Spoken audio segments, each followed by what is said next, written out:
Welcome back. This is Scientists Finally Tried to Explain Near-Death Experiences by the Infographics show. I did give my thoughts on one of their videos beforehand, which was more looking at the evidence for survival. So now they're looking at near-death experiences specifically. I thought I'd have a look and see how they approach it. Death is final. Or is it? Countless people have died and then come back to life. What they recount after their near-death experience is often eerily similar regardless of the circumstances. No one's ever really woken up from a coffin like that before. And when you say came back from death, what they mean is they came back from clinical death, not permanent death, because if it was permanent death, you wouldn't come back by definition. And you also don't come back completely white and grey like that often. At least you don't when you're stood up and walking around afterwards. Phenomena may provide a glimpse into the afterlife, or according to some scientists, they may be something else entirely. Around 9 million people in the United States alone have been recorded as having a near-death experience. This often changed the way they thought about life and how they interacted with the world around them. The craziest thing of all is the commonalities between these unconnected events. Someone is considered clinically dead by medical professionals with a connected event. I want to get a divorce and spend all my money in Las Vegas. Partially true. A lot of people do come back and end up separating from their wives or their husbands because they find that their outlook on life changes so dramatically that they no longer really feel that connection to them. Very rarely do they come back and say, I'm going to spend all my money in Las Vegas, because they generally come back and become just generally more altruistic towards people, and they certainly don't become more inclined to be gambling or using money frivolously or things like that. It's usually a change where they look to help people more. You know, they become nurses, they become carers, they become a lot more friendly, a lot more loving in general. So yes, their lives do often change, but not really as it's shown here.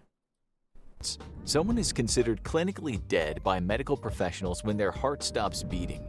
However, with advances in medical technology, just because someone is dead doesn't mean they can't be brought back to life. Thanks to defibrillators and CPR, someone can have their heart restarted several minutes after it stopped beating. This is what we consider a near-death experience. During this time, It's what we consider a near-death episode, not a near-death experience. The near-death experience generally in the literature is described as the experience that takes place while clinically dead.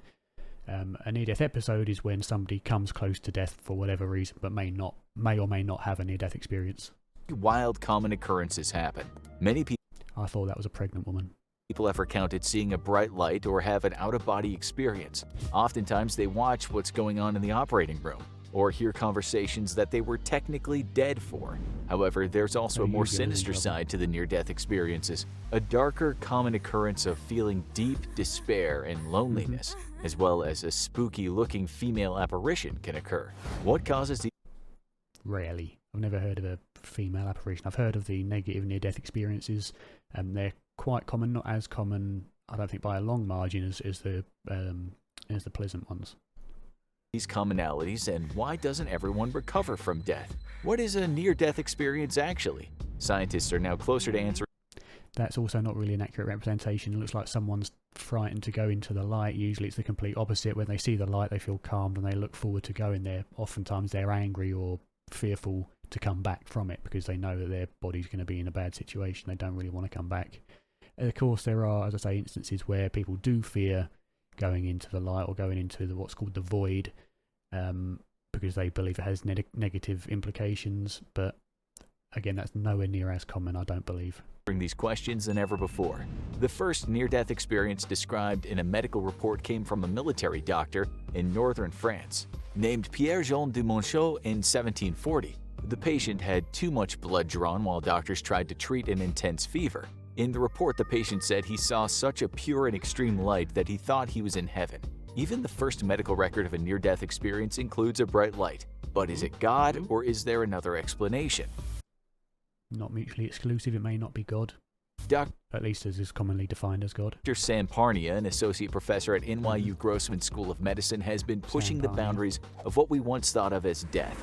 His research focuses on when death actually occurs. He's found that cells inside your body don't die when your heart stops, but may last up to 10 hours after. He's hypothesized that if we understand what consciousness is and the connections between all of the cells in our body, we may be able to bring back people to life long after they've been declared clinically dead.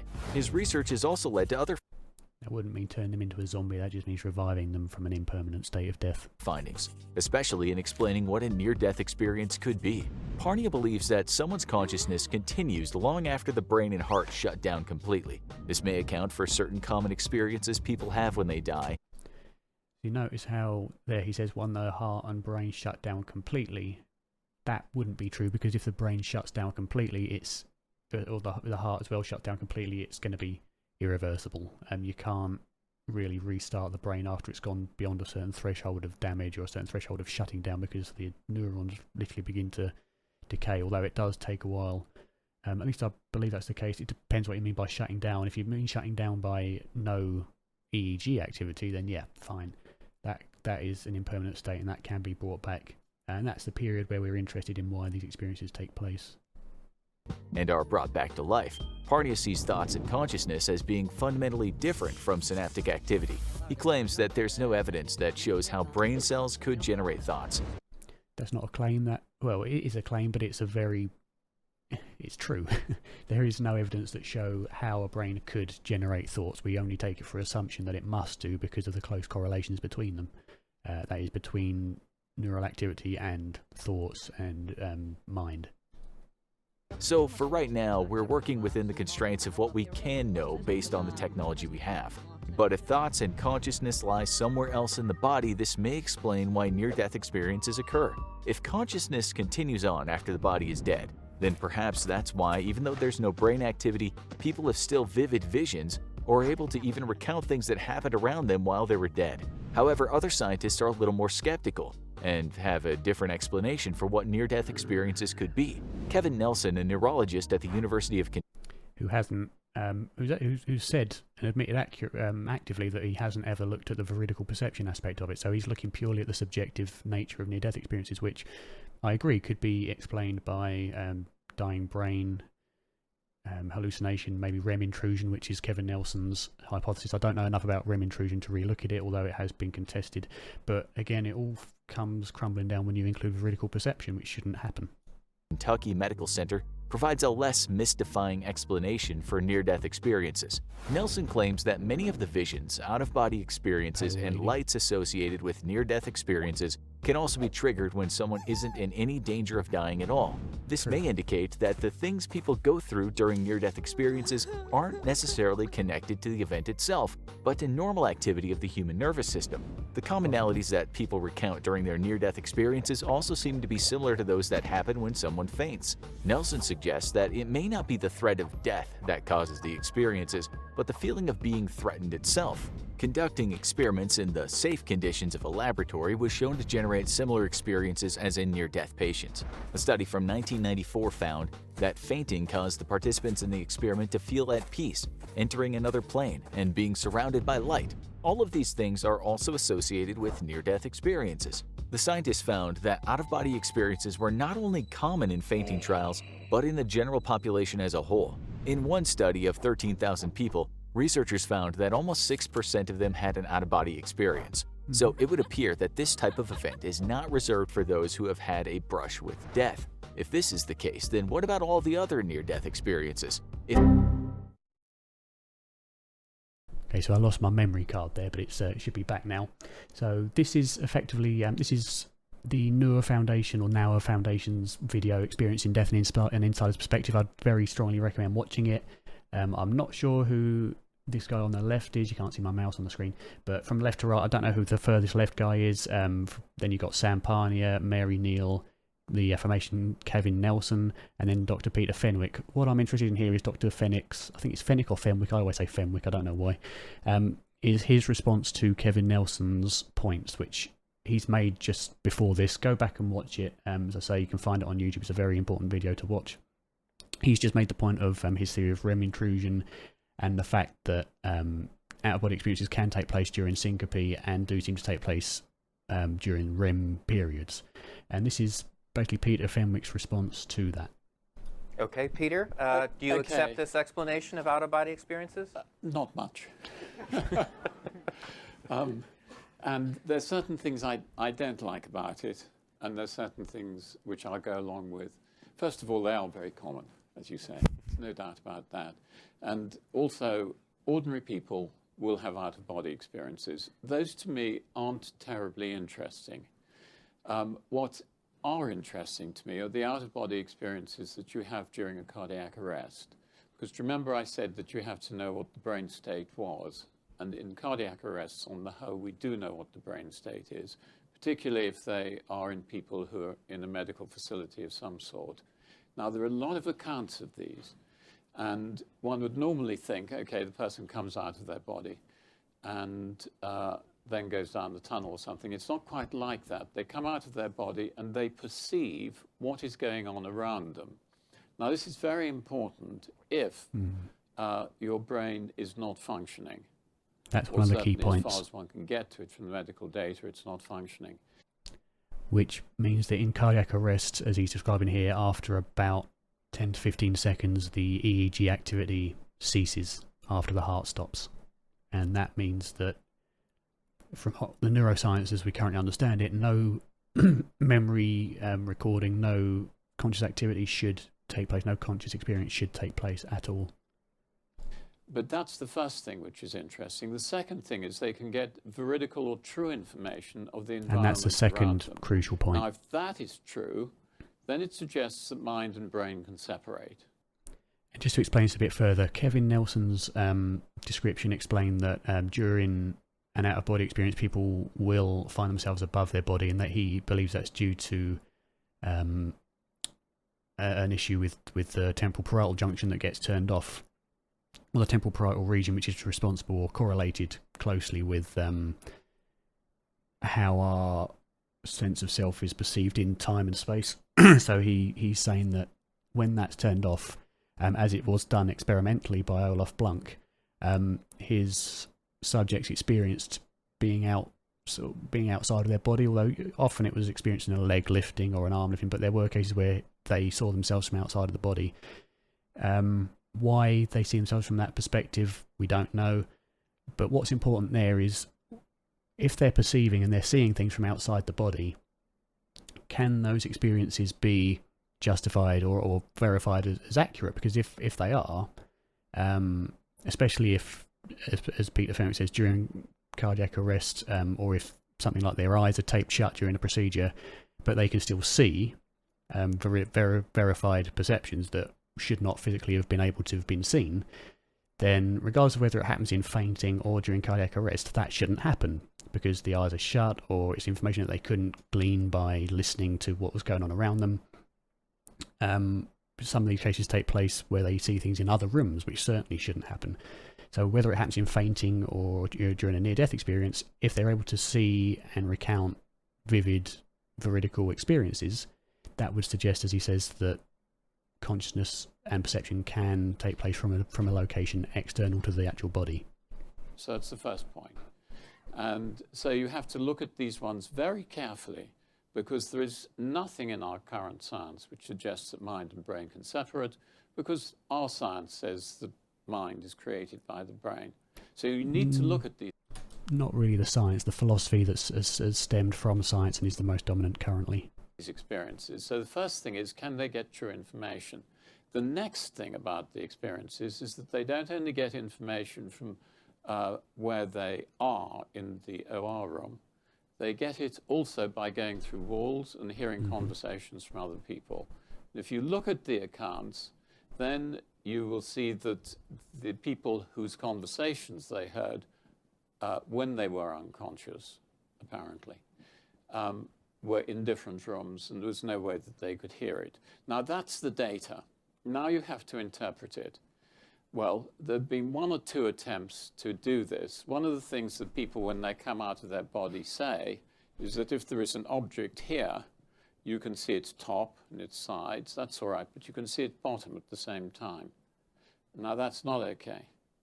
And if you are out of your body, you shouldn't be able to go through a wall, because none of us can.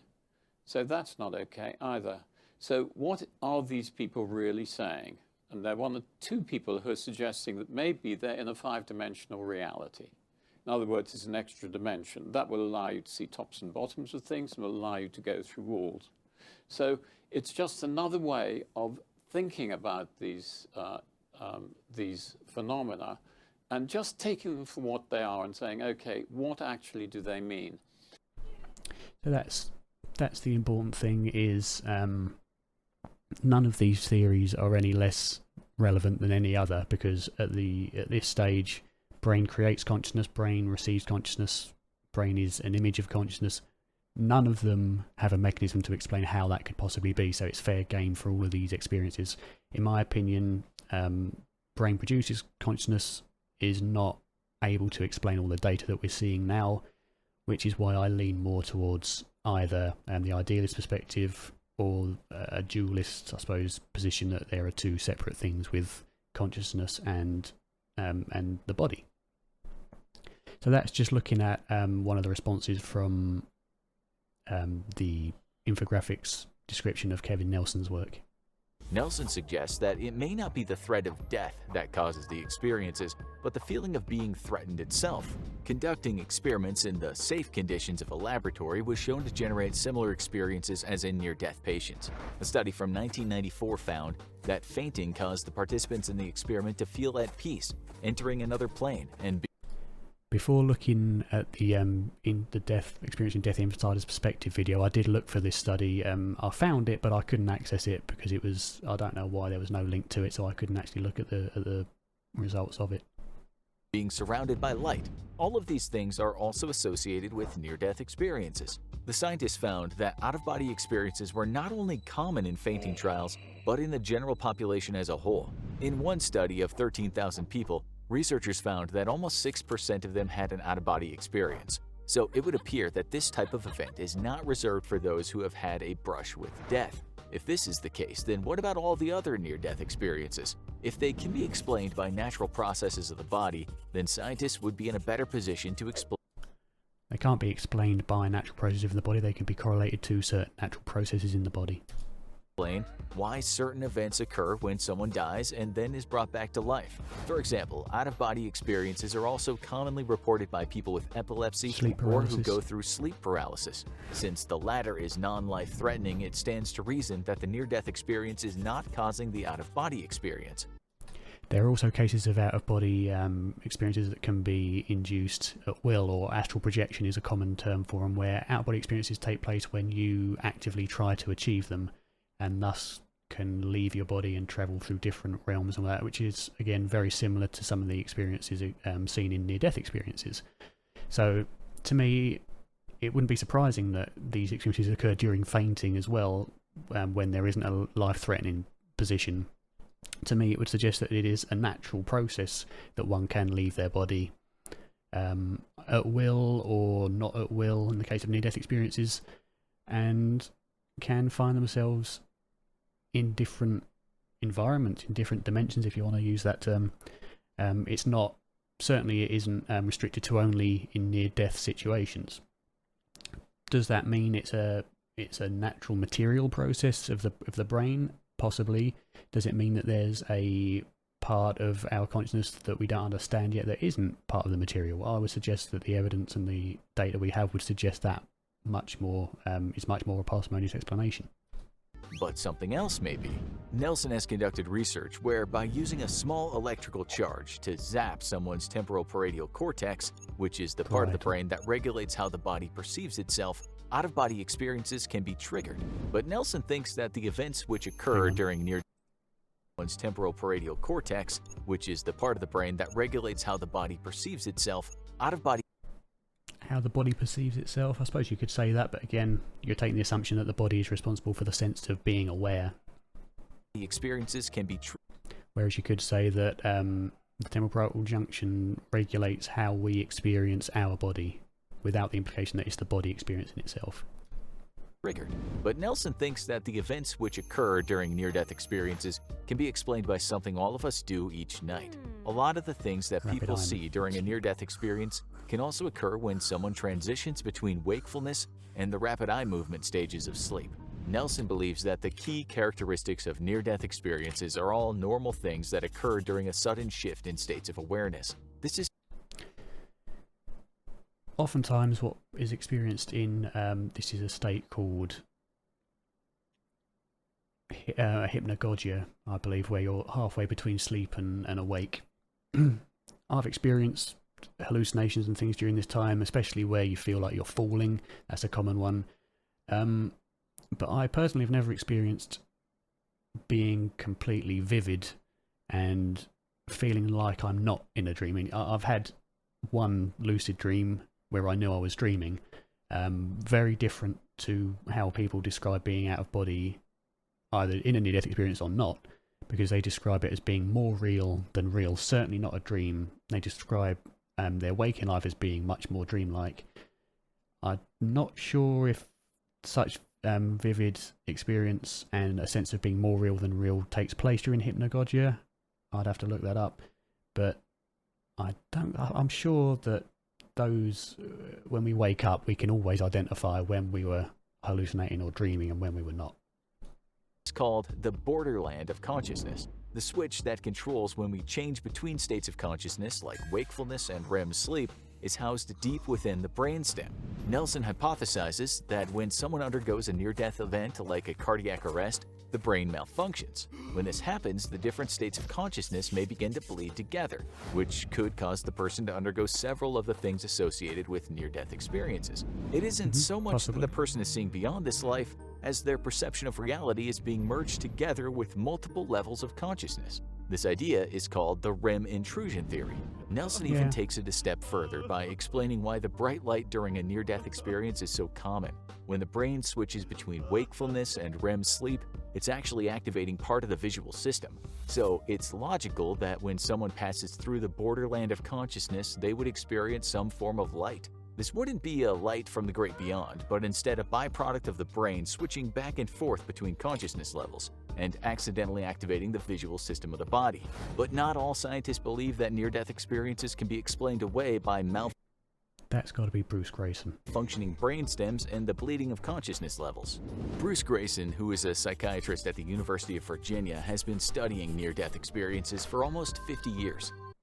Let me just think back to what he was saying there, that during cardiac arrest, it could be the case that the light experienced is due to the brain.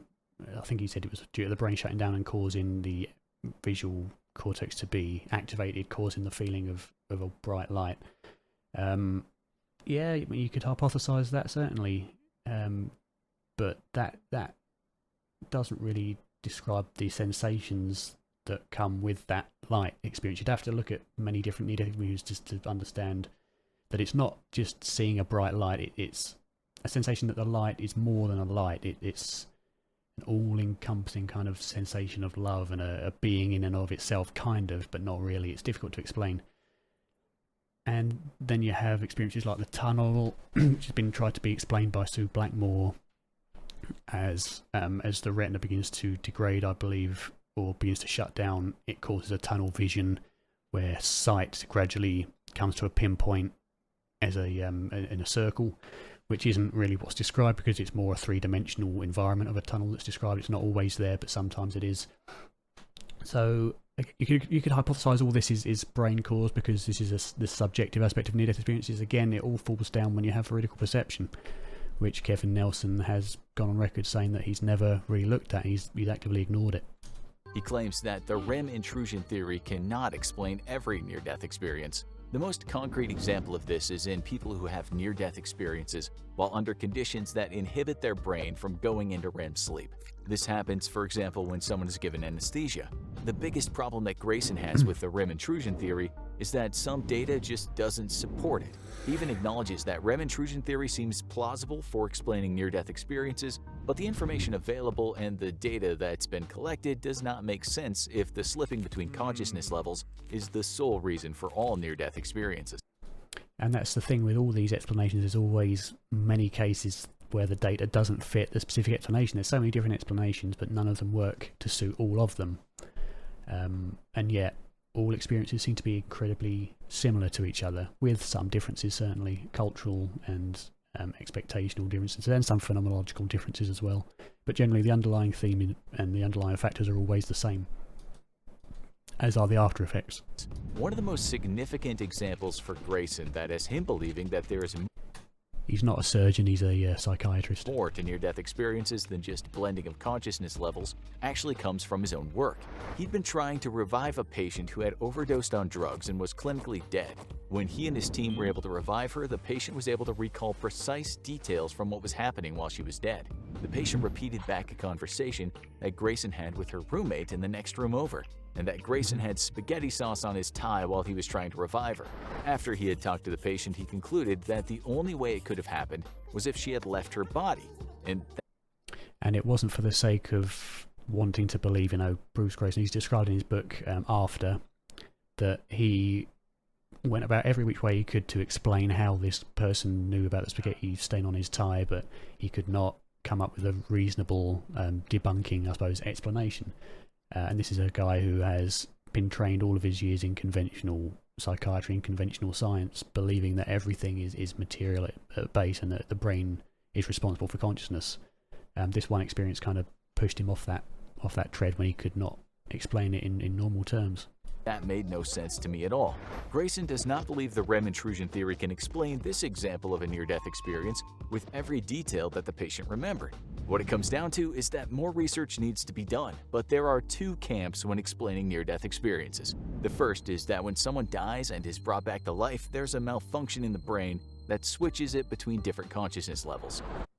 Which doesn't include the data from veridical perception unless you just dismiss it and say it couldn't have happened, or it was faulty memory, or these people that verified the experiences are just lying or mistaken or misrepresenting it somehow. This can cause hallucinations and, as Nelson believes, can explain almost all of the commonalities between near-death experiences. On the other hand, scientists like Parnia and Grayson think there is more to near-death experiences than that. They're not saying that people are experiencing God or that they're getting a glimpse of the afterlife, but that there's a part of consciousness that we don't quite understand yet. Either way, people who have... Well, they kind of are saying that there's a glimpse to an afterlife.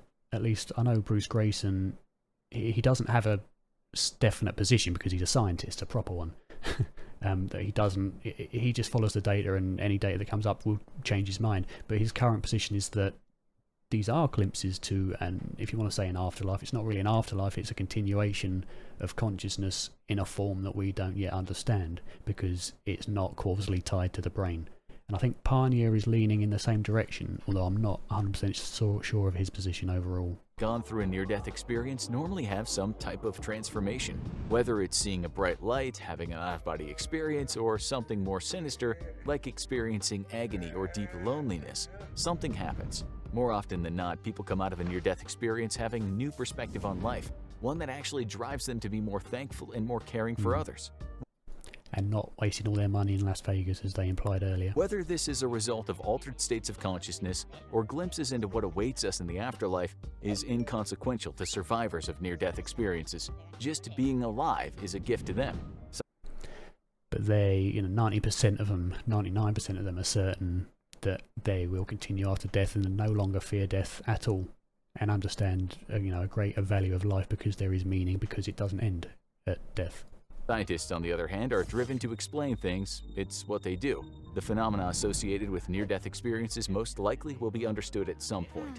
It just may be after we've moved on to whatever comes after this existence. Now check out Best Evidence of Life After Death. But let's also not imply that scientists all try to explain things by physical means, because we saw with Dr. Grayson and most scientists that actually study the phenomena of near-death experiences, they come to the conclusion that it is suggestive of a non-local mind. And people often use the argument that it's not the consensus of neuroscience. Of course it's not. Most neuroscientists have never studied near-death experiences. It is the consensus of those who have spent decades researching the subject specifically that there is continuation after death. So it is scientific consensus on that specific phenomena that it does suggest survival. So, scientists finally tried to explain near-death experiences. Nothing new. They have done for decades, since Raymond Moody's book in 1985, I think, came out, Life After Life. Material explanations may account for some subjective aspects of it, but when it comes to veridical perceptions, it always falls flat. The survivalist explanation that consciousness does not rely on the physical brain is evidenced by data, as long as you take that data seriously and don't dismiss it offhand. However, it lacks a mechanism as to how consciousness could exist without the physical brain, and does acknowledge the very tight correlations between it, but does not equate that to causation. And there are other theories, such as the idealism, metaphysical idealism. Look at Bernardo Kastrup's work on that, because I'm not an expert in that, although it does certainly make sense to me as well. But thanks for watching. Do again go and watch the Noah Foundation, or the Noah Foundation, I've never known how to pronounce that name, their video, The Insider's Perspective, Experiencing Death and Insider's Perspective, because that does have some very important information in it regarding near-death experiences and the phenomena of deathbed visions and things like that, and does include content from Sam Parnier, Mary Neal, who had a near-death experience herself, Kevin Nelson, of course, neurologist, and Dr. Peter Fenwick. Certainly worth looking at. But thanks for watching. I appreciate your time, and I hope you found this useful as always. Take care.